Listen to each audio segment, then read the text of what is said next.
In the quiet countryside, geologist Abby stays with her older sister Beth. Their mother has just passed, and the sisters cling to each other through the grief. But tragedy deepens. Beth is diagnosed with late-stage leukemia. Doctors refuse her case, offering no hope. Abby, unwilling to surrender, discovers a foreign clinic with risky, unapproved treatments. To afford it, she takes a dangerous job. Soon Abby travels to the Georgian Caucasus, near the Russian border, hired by a private mining company to hunt uranium. Her father despises the choice, believing she deserves better than serving as corporate muscle. But Abby's desperate. She even begs for advance pay, though her boss won't give it unless she delivers. Alongside her co-worker Sergei, she scours the barren land for hours, searching and coming up empty. Still determined, Abby pushes deeper into the forest. Sergei warns her it's dangerous, but she takes his gun and sends him back.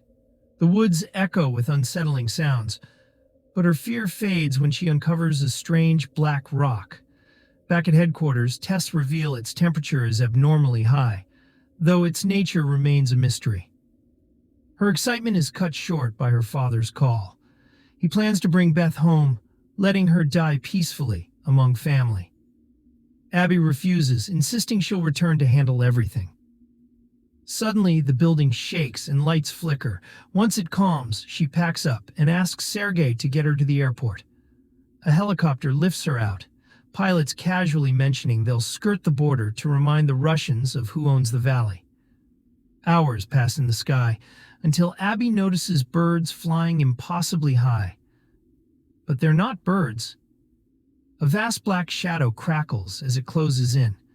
The pilot mutters it's getting closer, moments before the helicopter shudders, swallowed in darkness. Systems fail, radios die. Then the shadow drifts away, leaving only silence. The helicopter should land, but the engine dies.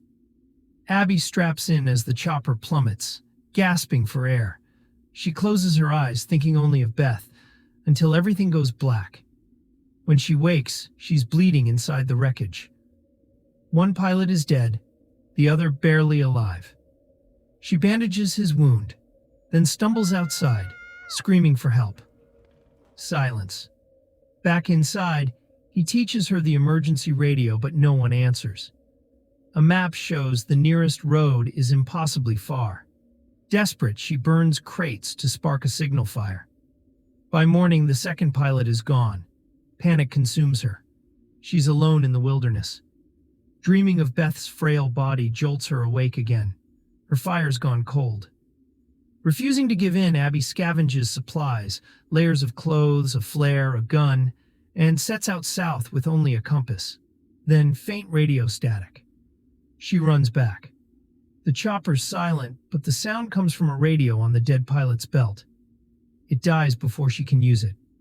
Determined, she studies the manual, hooks it to a charger, and waits, staring at the strange black rock that started it all. At last, the radio crackles to life. Abby connects with John, an American pilot whose plane also went down. His legs are crushed, his antenna broken, but if she can reach him, she can fix it.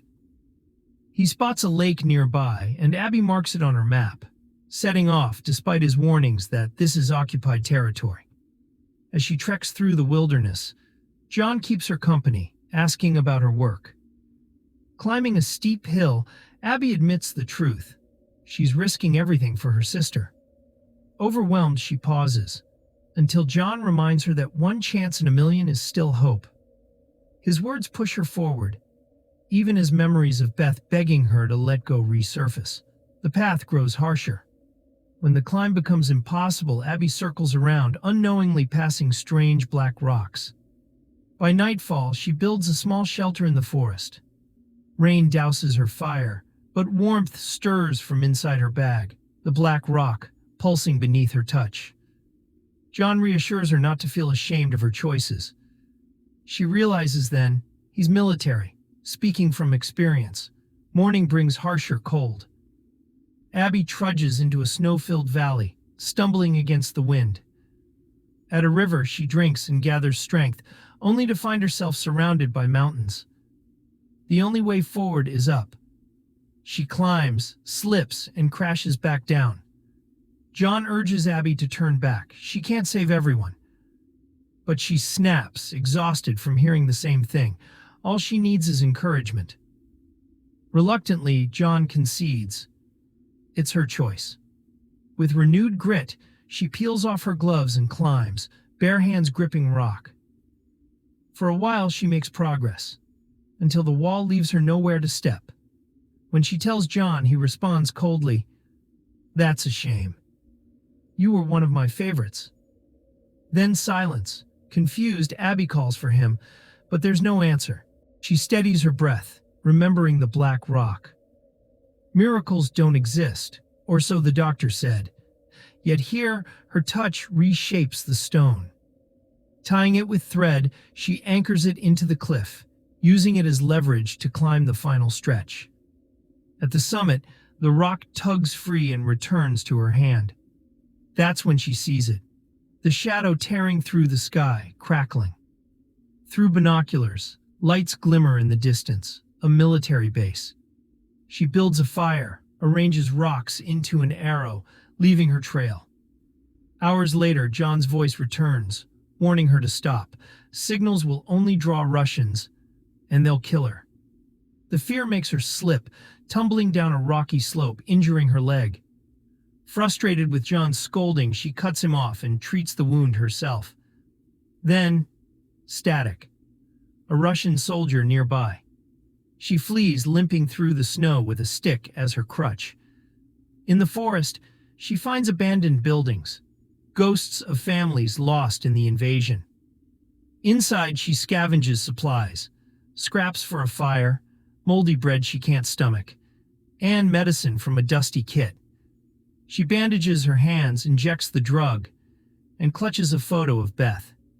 That night, dreams haunt her. Beth in happier days and Beth in the hospital, begging to go home. Abby forced her to stay, insisting it was for her sake. But Beth knew the truth. Abby wasn't doing this for her at all.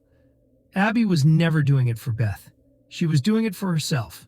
Morning comes with the hiss of a radio. A soldier approaches the house, forcing Abby to barricade the door and hide under a window, hand pressed over her mouth. He peers inside but moves on. When she reaches for her bag, her gun slips, the magazine clattering to the floor. The sound draws him back. He forces his way in, weapon raised. Panicked, Abby fires, shattering his gun, hitting his leg. As he collapses, he cries out a name. Ivan. She searches his bag and finds cigarettes, a flashlight, and a black rock just like hers. Then John's voice crackles from the soldier's radio. "You were one of my favorites." Ivan nods. It's him. Abby reels in horror. She's been tricked. The voice taunts. "Don't you want to see Beth again?" Shaken, Abby patches Ivan's wound and promises to find the voice. She asks him to warn his superiors not to shoot her, though she isn't sure he understands. Together, both limping, they set off through the forest. When Abby takes out the rock, the sky crackles. She realizes with dread the stone lured the shadow, wrecked the chopper, and twisted the radios. Furious, she hurls it into the snow. The pair press on across a frozen valley, careful not to break the ice. But the crackling returns. Abby turns. Ivan is gone. The ice gives way beneath her. She plunges into freezing water, clawing her way back onto the surface. The storm thickens, wind blinding her. She stumbles forward, screaming for help until the forest's edge appears. There, she finds a cigarette Ivan left behind. Exhausted, she strips her soaked clothes, crawls into a sleeping bag, and prays for warmth. Then, through the static, John's voice returns, calm, haunting.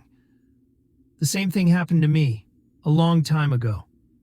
Furious, Abby hurls the radio away, yet John's voice lingers, telling of his crew dying after their crash. Until he found deliverance. Exhaustion pulls Abby into dreams of Beth, only to wake at the roar of a helicopter. She runs, waving desperately, but they can't see her. The cold drags her down. Beth's voice whispers, "Go home," before Abby collapses, falling through ice into a cave. She crashes into a pool where John's rotting body drifts, fused with black rock. The same substance rises, trying to seep into her. This isn't just stone, it's an entity, feeding on voices, luring victims for decades. Abby awakens on solid ground. Rocks float around her as the entity, speaking as John, congratulates her. It reveals John became its occupant to survive, and now offers Abby the same. She refuses, insisting she just wants to go home. With a surge of power, Beth's house materializes. Inside, rooms overflow with black stone. The entity tempts her. She fears death, but surrender means life eternal. Then she sees Beth outside. For a moment, joy overwhelms her. Beth alive, healthy. But the illusion cracks. Abby realizes it's a lie. Tearfully, she apologizes for forcing Beth to fight too long, saying her final goodbye. As the entity begs her to stay, Abby walks into the storm, screaming for help. She wakes in her sleeping bag, alive. Lighting a flare, she signals the helicopter. This time they see her. 2 days later, she's recovering in the hospital, then resting with Sergei and his grandmother. But her heart pulls her home. With her father, she visits Beth, frail, cared for by a nurse. That night, when it's finally time, Abby and her father sit by her side, holding her hand until the end. Thanks for watching.